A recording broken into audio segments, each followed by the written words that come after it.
Eh bien salut à tous, aujourd'hui on se retrouve pour une toute nouvelle critique pour le film Killers of the Flower Moon, donc le nouveau film de Martin Scorsese que j'attendais avec une grande impatience parce que j'adore Martin Scorsese. Ce film vraiment me donnait beaucoup trop envie aussi par son casting et par le genre, le western, qui est vraiment, moi c'est vraiment un de mes genres préférés, le western.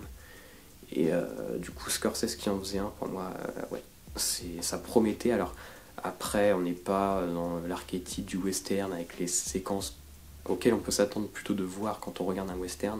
Voilà, c'est du western baigné un peu dans autre chose, mais ça reste très très bon, on va dire, dans la représentation que ce à quoi je m'attendais.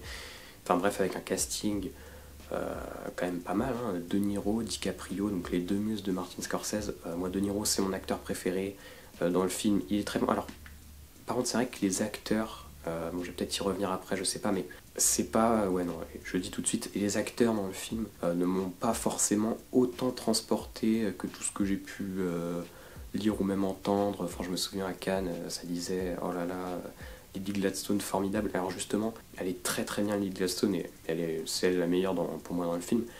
Mais justement, en fait, je trouve que finalement, on la voit peut-être pas assez.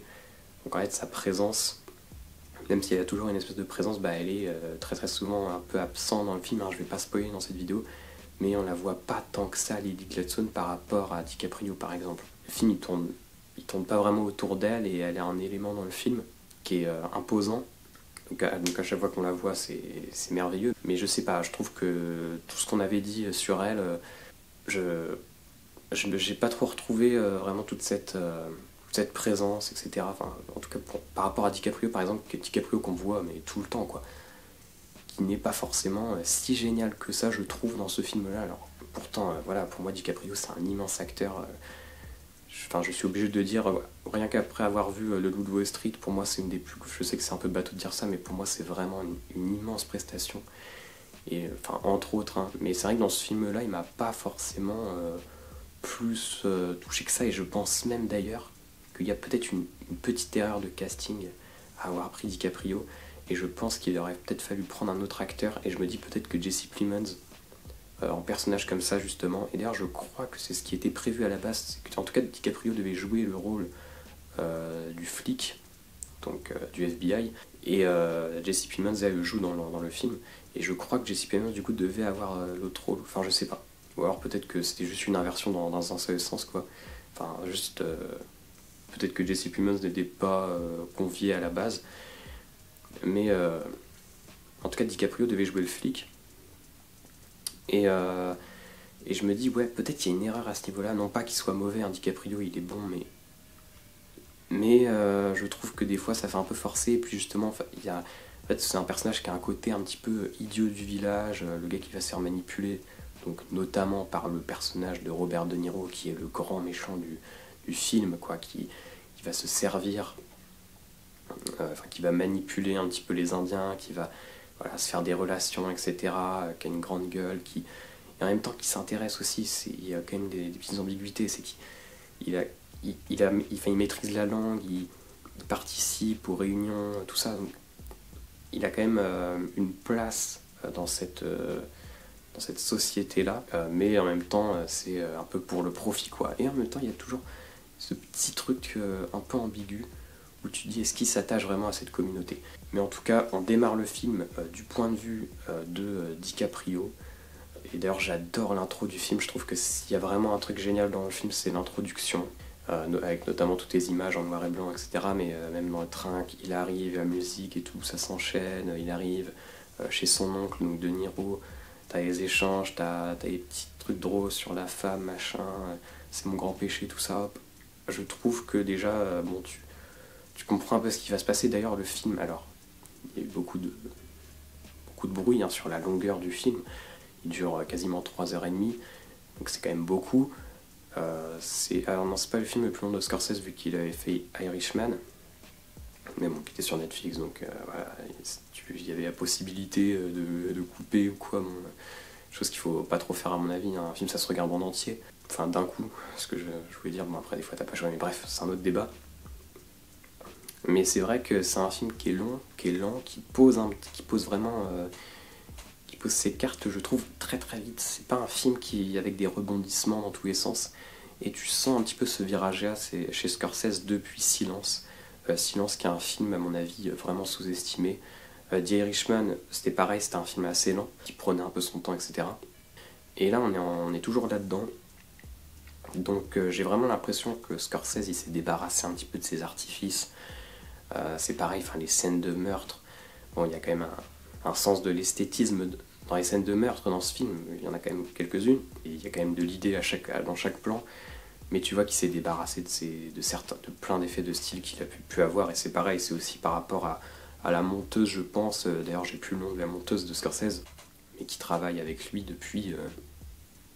je crois que ça fait genre 50 ans qu'ils travaillent ensemble. Enfin, ça fait vraiment très très longtemps. Donc voilà, tu vois que bon, ils vieillissent. Donc l'énergie, ils ont plus la même énergie, même si je pense que Scorsese a cette envie d'être un peu dans, je sais pas si dans l'air du temps, mais je pense que ouais, il a toujours envie de raconter des choses, etc. Enfin, ça se voit. Mais en tout cas, son cinéma, il change, et moi, je trouve pas qu'il change d'une mauvaise manière, quoi.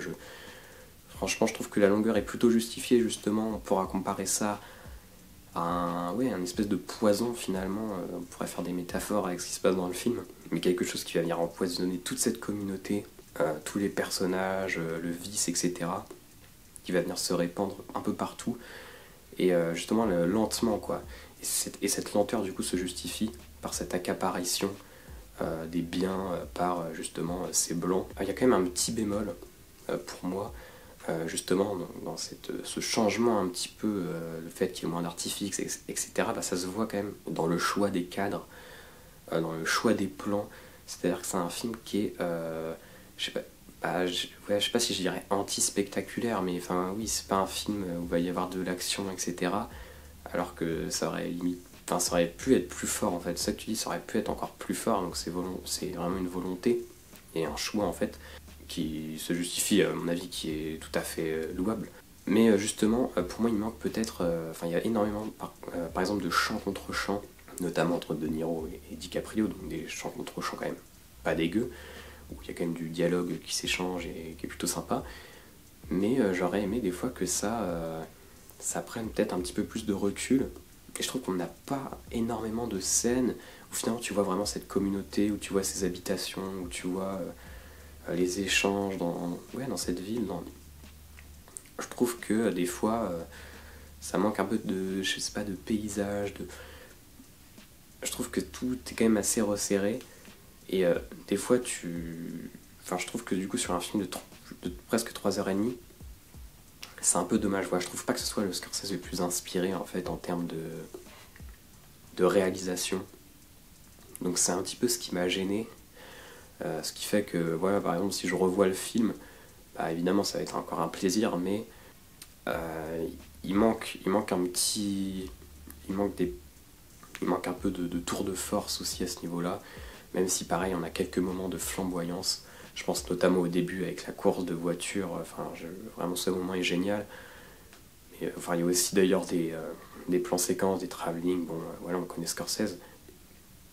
Mais c'est quand même un petit peu plus sage. Voilà, alors sinon que dire, bah, je peux parler de la fin sans parler de la fin. C'est un film qui du coup, comme un poison, voilà, contamine un petit peu tout. Et je trouve justement que sur le rythme, donc comme le film est très long, enfin le film est assez long, il y a aussi un truc qui se passe, c'est-à-dire que plus on avance, notamment tu as une musique qui va être très présente, qui va finir par quasiment plus exister. Je crois que la musique vraiment se restreint vachement au bout d'un moment, et où tu commences à avoir des plans dans la pénombre, etc. Donc si vous avez vu le film, vous voyez de quoi je parle, je pense. Mais les personnages, bon, c'est pareil, c'est assez prévisible en fait ce qui va se passer avec ces personnages. C'est que tu sais très bien que ça va mal se terminer pour tout le monde en fait. Et je trouve que ouais, le travail le travail de mise en scène là-dessus est vachement bien, quoi. Enfin, comment sont placés les personnages dans le décor, les ombres sur les corps des personnages, etc. Enfin, je trouve que vraiment le film atteint vers la fin une grande intensité. Et ça, j'ai trouvé ça assez génial. Donc voilà, je sais pas trop quoi vous dire de plus. sur ce film. Enfin, il y aurait plein de choses à dire, mais voilà, j'ai pas pris beaucoup de notes pour cette vidéo, mais j'avais quand même envie de revenir sur le Scorsese, qui est à mon avis quand même un très très bon film et qui sera sans doute dans le top de l'année. Donc voilà, n'hésitez pas à me dire ce que vous en avez pensé dans les commentaires, et moi je vous dis salut.